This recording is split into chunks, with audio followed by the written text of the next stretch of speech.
Jhansi Lalitpur Lok Sabha seat से Bharatiya Janata party के प्रत्याशी होंगे पंडित अनुराग शर्मा। अनुराग शर्मा को बीजेपी ने अपना चेहरा बनाया है। उनके कामकाज से कहीं ना कहीं खुश रही पार्टी, उनके कामकाज पर मुहर लगी और एक टीम वर्क किस प्रकार से काम करती है वो सांसद अनुराग शर्मा के नेतृत्व में देखने को मिला है। विधायक, मंत्री, जिला पंचायत सदस्य, तमाम चुने हुए जनप्रतिनिधियों ने एक साथ एक राय होकर इस क्षेत्र के विकास के लिए अपना योगदान दिया है। हमारे साथ हैं ललितपुर जिला पंचायत अध्यक्ष कैलाश निरंजन जी, नेताजी हमारे साथ हैं। उन्हीं से जानते हैं किस प्रकार का ललितपुर बदला है पिछले 50 सालों में, चूंकि ललितपुर को 50 साल पूरे हो गए हैं जिला बने हुए। दूसरी चीज, चुनाव में किस प्रकार का माहौल देखने को आपको मिल रहा है और क्या तैयारियां हैं। सर स्वागत है। सर्वप्रथम मैं तुमन सरकार को नमन करते हुए, सम्माननीय गोस्वामी जी, आपने जैसा कहा है कि इस जिले को बने हुए 50 वर्ष हो गए हैं। 1 मार्च 1974 में जो ललितपुर जिला बना था, उस समय मैं लगभग 10 वर्ष का था, 11 वर्ष का। मैं उस समय से देख रहा हूँ और अभी ललितपुर स्थापना दिवस ऑडिटोरियम सम्माननीय कल्याण सिंह सभागार में भी जन प्रशासन के द्वारा एक बड़ा रंगारंग कार्यक्रम और उसको मनाया गया।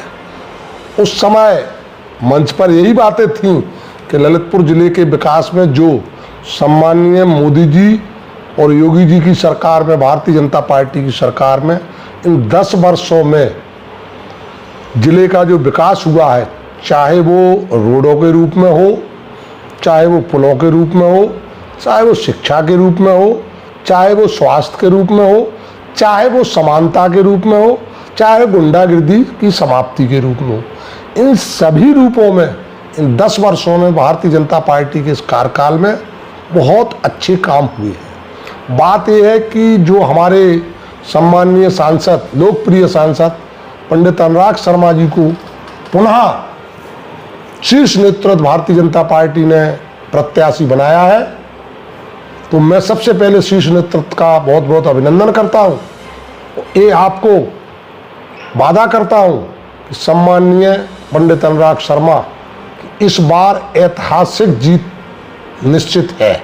चूंकि अध्यक्ष जी, टीम वर्क का काम है, अकेले सांसद कोई सब कुछ तो कर नहीं लेंगे। चूंकि विकास डेवलपमेंट की जब बात आती है तो तमाम एजेंसियां काम करती हैं, सरकारें काम करती हैं, तब जाके एक अच्छा इंफ्रास्ट्रक्चर है और वो जो हम लोग विकास के दावे करते हैं वो देखने को मिलते हैं। देखिए, हमारे जो पंडित अनुराग शर्मा जी ने इन 5 वर्षों में काम किया है।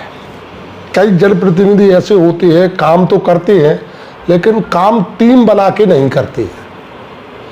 लेकिन हमारे लोकप्रिय सांसद ने काम के साथ टीम बनाकर काम किया है। चाहे वो मंत्री मनोहर लाल पंत जी हो, चाहे हमारे सदर विधायक रामरतन कुशवाहा जी हो, चाहे मैं जिला पंचायत अध्यक्ष हूँ, चाहे भारतीय जनता पार्टी का जिला अध्यक्ष हूँ, अन्य मंडल अध्यक्ष जो है ललितपुर में 13, उनका भी साथ देते हैं और उनसे मिलजुल के काम लिया है। तो सबसे बड़ी सफलता तो लोकप्रिय सांसद को इसलिए मिल रही है पूरे जिले में, जनता उनसे कहीं नाराज नहीं है। अच्छा, चूंकि वर्चस्व की लड़ाई आती है, कई बार देखने को मिलता है कि सांसद विधायक की आपस में बनती नहीं है या उनके जो समर्थक हैं उनकी आपस में नहीं बनती, लेकिन ललितपुर में सब देखने को नहीं मिला है। ललितपुर में तो मैं पहले कह रहा हूँ कि माननीय सांसद जी, चाहे हमारे विधायक जी हों, चाहे मंत्री जी हों, बहुत ही हम लोग सब सरल जनप्रतिनिधि हैं, कोई तनाव वाले जनप्रतिनिधि नहीं है। ना जनता के बीच में हम लोग तनाव रखते हैं। अगर किसी को गला शिकवा है तो कान में हो या सामने बात कर लेते, भैया क्या परेशानी है। लेकिन मुझे लगता है ऐसा यानी इसीलिए यहाँ पर सामंजस्य की वजह से ही इस ललितपुर जिले का विकास इन 10 वर्षों में संभव हुआ है। अन्य सरकारों की अपेक्षा जस्ट डबल विकास हो गया है। देखिए, यहाँ पर कभी नहीं सोचा था ललितपुर वासियों ने जी कि हमारे यहाँ हवाई अड्डा की सुविधा होगी। 10 साल से परेशान थे कि हमारे यहाँ ओवरब्रिज रेलवे का बन जाएगा, बन गया, हवाई अड्डा बन गया, एम्स बन गया और बल्क ड्रग पार्क है जो सैदपुर में, संभावना खत्म हो गई थी। लेकिन हमारे सांसद जी, मंत्री जी, विधायक जी के प्रयासों से सम्माननीय योगी जी ने अपना प्रयास करके सैदपुर में बल्क ड्रग पार्क दिया, इसमें 2000 आदमी काम करेंगे, कम से कम ललितपुर जिले का 10,000 वर्कर भी उसमें काम करेगा और हमारे जिले का विकास होगा। जनता को इधर उधर जाना नहीं पड़ेगा, भटकना नहीं पड़ेगा दूसरों जिलों में, यहीं नौकरी मिलेगी, यहीं वर्क मिलेगा।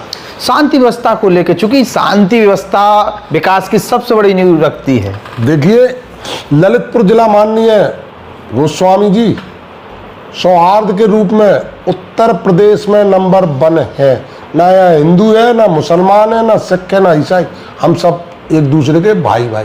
ललितपुर में दंगा का तो नाम कभी हुआ ही नहीं। अगर और साथ में अगर कोई हिम्मत करता था तो बुलडोजर बाबा सम्माननीय योगी जी ने ये करके दिखा दिया कि गुंडागर्दी का कोई काम नहीं है। तो यहाँ तो बड़ा ही, एक मंत्री महोदय पिछले वर्ष मुझसे कह रहे थे जी कि थे वो झांसी में सम्मान समारोह में, और कह रहे थे कि हे प्रभु, अगली बार अगर मुझे जन्म मिले मनुष्य का तो मुझे ललितपुर जिले में देना, ऐसे मन से बोल रहे थे। मैंने कहा क्यों? बोले इससे अच्छा जिला मुझे कहीं नहीं मिला यूपी में। शांति सुकून, शांति सुकून, प्राकृतिक सद्भावना, और उसको क्या प्रदूषण रहित, और ये वास्तविकता भी है, कहीं वास्तविकता छिपी नहीं है। हमारे यहाँ हिंदू मुसलमान सब बड़ी शांति से, किसी त्योहार पे विवाद का तो चक्कर ही नहीं है। बिल्कुल बिल्कुल।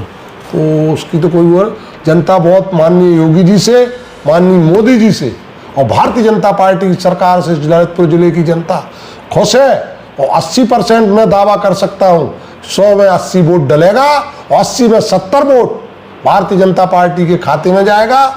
अनुराग शर्मा की ऐतिहासिक ललितपुर जिले से जीत होगी और माननीय मोदी जी तीसरी बार इस देश के प्रधानमंत्री बनेंगे, 400 के पार। जय हिंद, जय भारत, जय कामताना। ललितपुर को कहा जाता था कि ललितपुर जो है वो पिछड़ा जिला है, उत्तर प्रदेश का आखिरी जिला है, लेकिन अब ललितपुर की परिभाषा बदल चुकी है। ललितपुर उत्तर प्रदेश का पहला जिला है और प्रथम जिला, वो जिला जो पूरे देश को कहें कि कहीं ना कहीं सेंटर को जोड़ने का काम करता है, साउथ बेल्ट को जोड़ने का काम करता है, और ललितपुर उसी जिले का नाम है। यूपी 94 बहुत कुछ बदल रहा है। एयरपोर्ट की सौगात हमारे लिए मिली है, बर्गर पार्क की सौगात मिली है। पानी की समस्या को लेकर, चूंकि हमारे यहाँ एक बात हो गई नहीं, हमारे यहाँ अध्यक्ष जी पानी की समस्या पे बड़ी चर्चा हो रही थी खापड़ी में। 14 डैम हैं, पानी बहुत है, लेकिन आज भी ललितपुर प्यासा है। 1440 करोड़ की योजना से, नल जल योजना से प्रयास किए जा रहे हैं। देखिए, मैं आपको एक चीज बता दूं, जो भी इस तरीके की बात करता है कि ललितपुर में पानी की कमी है, ललितपुर में 14 डैम है, गांव-गांव में पानी है, नहरों की वजह से 3 डिस्ट्रिक्ट बराबर एक छोटा ललितपुर पैदावार दे रहा है, जल की कोई कमी नहीं, चाहे नहरों के रूप में चाहे ट्यूबवेलों के रूप में। अब आप लोकल की बात करेंगे ललितपुर डिस्ट्रिक्ट में जी, लोकल में थोड़ा सा एक मोहल्ला था यहाँ गांधीनगर नई बस्ती जी, उसके लिए भी उत्तर प्रदेश सरकार ने टंकी बनवाकर स्पेशल पानी का अमृत योजना के अंतर्गत 6 वार्डों में शुरू हो गई है। और पूरे जिले लोकल में, पूरे ललितपुर में अभी परसों माननीय लोकप्रिय सांसद ने उद्घाटन किया। 143 करोड़ से यहाँ के जल की जो कमी पानी है, की समस्या निदान हो गया। शहर की समस्या वैसे पानी की, मैं भी 40 साल से यहाँ रह रहा हूँ, कोई समस्या नहीं है। छोटी मोटी समस्या तो होती ही रहती हैं परिवार में। जब परिवार बड़ा होता है, उत्तर प्रदेश बहुत बड़ा है, ललितपुर संपन्नता की ओर है, कोई बैकवर्ड नहीं। माननीय योगी जी ने, मोदी जी ने कह दिया है कि ललितपुर पिछड़ा जिला नहीं है, आखिरी जिला नहीं है, पहला जिला, यूपी का पहला जिला है। मैं उनका भोर भोर अभिनंदन करता हूँ। जो अभी तक संबोधन में होता था कि ललितपुर पिछड़ा जिला है, बिल्कुल नहीं, पिछड़ा पहला जिला है। पिछड़ा था, लेकिन भारतीय जनता पार्टी में और भारतीय जनता पार्टी के शीर्ष नेता माननीय मोदी जी ने और योगी जी ने ललितपुर को अगड़ा जिला कर दिया है। मैं उनका बार बार अभिनंदन करता हूँ। जी, आखिरी बात करेंगे, चूंकि बहुत सारे लोग जिनको हम माफिया कहते थे, राजनीतिक दलाल भी कह लीजिए, कुछ भी मान लीजिए उनके लिए, आजकल बड़े पैमाने बीजेपी में वैकेंसी भरे आई, चुनाव आ गए, सब शामिल हो जाओ, जिनने चुनाव हराओ उन्हें भी शामिल कर लो, का है जो। देखो, इस पे मेरी कोई व्यक्तिगत कोई राय नहीं है। ये शीर्ष नेतृत्व और प्रदेश नेतृत्व का काम है, किसको उनको भारतीय जनता पार्टी में लेने का निर्देश दिया है, किसको नहीं लेना है, ये भारतीय जनता पार्टी के जिलाध्यक्ष और भारतीय जनता पार्टी के शीर्ष नेतृत्व का काम है। हमसे तो उन्होंने पूछा था कि आपको कितने सदस्यों को जिला पंचायत को भारतीय जनता पार्टी में शामिल कराना है। तो मैंने उनसे कहा था कि 20 सदस्य मेरे साथ हैं, निर्विरोध मुझे चुना था, मेरे साथ सभी सदस्य हैं, चाहे वो भारतीय जनता पार्टी में मान लो चाहे मेरे साथ हैं।